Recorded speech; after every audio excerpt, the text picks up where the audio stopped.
Hey there, Matt here with another Maya quick tip. This time, I want to tackle the classic case of component mode not acting like it should. So here I have the early portion of my rocket model from the Building a Rocket Getting Started tutorial. Now I want to select the bottom vertices of the cylinder and scale them out to create a booster. But notice that if I switch to vertex mode and try to do that, the entire cylinder expands. This is because the soft select feature is currently active.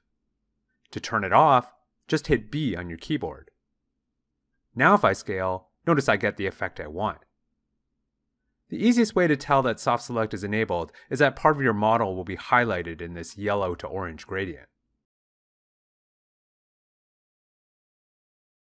So what is soft select then? Does it just exist to get in the way? Of course not. Soft select is great for when you want to smoothly adjust the components around your selection. For example, if I wanted to round out this nose cone, it'd be kind of a pain to do it row by row like this.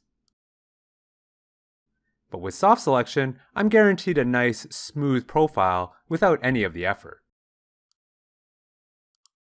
So with that, I hope I've cleared up a common modeling misconception that will get you back on track.